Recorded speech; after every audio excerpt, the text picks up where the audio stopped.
One of our environmental focuses we're doing is we started a green team, Thomas Page Green Team, that we then have students who volunteer to be part of the green team.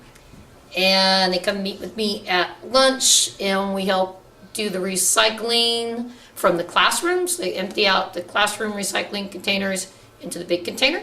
We also help promote at lunch recycling of the food we have at lunch, the milk cartons and the plastic containers, trying to compost the food that can be composted. So that part also going on. We're hopefully going to be involved with the school garden and anything else that the green team can think of to help make the school a greener place to be would be wonderful. The kids are still suggesting ideas, and then we're going to act upon them. As far as the curriculum goes, at least myself in 6th, 7th, and 8th grade in the science, try to have the environmental focus whenever possible. Since my background is in environmental education, started in outdoor education back in the science camps down at San Mateo Outdoor Education Program. Went on and got a master's degree in, was it teachers of outdoor education, I believe, or teaching outdoors, whatever that was, and got my teaching credentials. So anytime I teach science, I try to have the environmental focus in it. 6th grade, we have earth science, so that's relatively easy to do. Right now, we're learning about the seasons and what causes the seasons. We went earlier this year out to Shell Beach, and then did the Pomo Trail with Stewarts of the Coast and the Redwoods as a field trip. And then they learned about the watershed of Willow Creek and how to take care of your watershed, how different groups have impacted that watershed.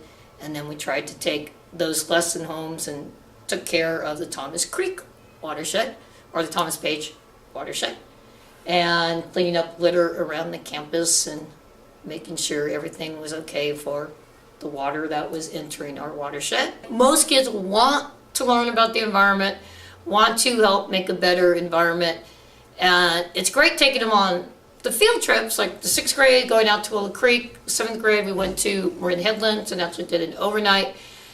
But then it's nice after they come home from those places to come back to Cotati, come back to Thomas Page, and what does this mean at your home and at your site? How can you be a greener person?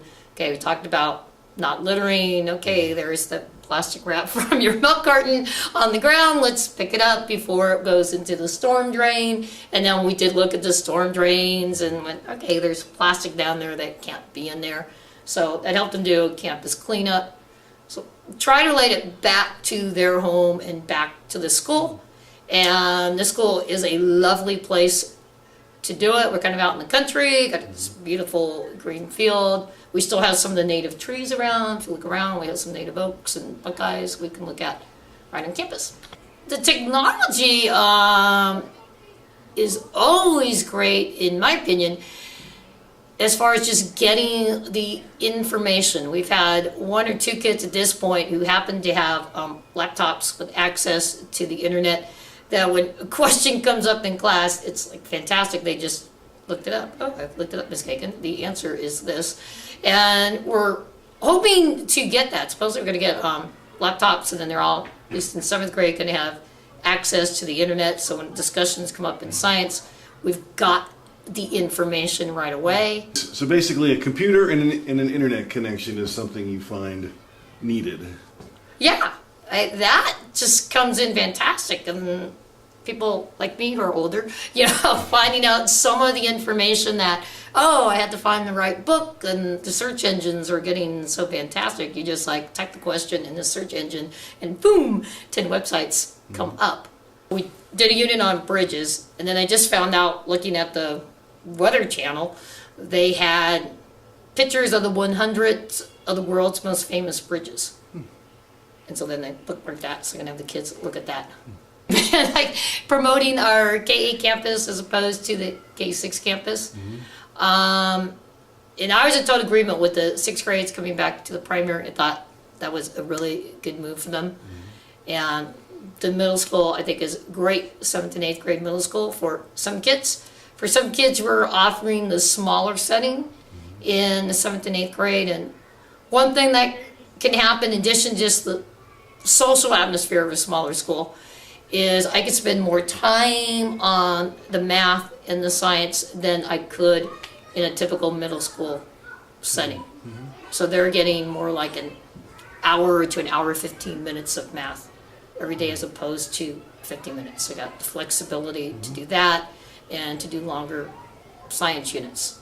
And the field trips possibilities are fantastic because when you go to a big middle school, again, I taught at Lawrence Jones for a while when it was Creekside, and it's a great school, but with that many kids, you're real limited on your field trips. And these guys, like, only had one class of 7th grade this year, about 30 kids. We were able to go on an overnight, and it was great. So, been able to bring the field trips back to the 7th and 8th graders.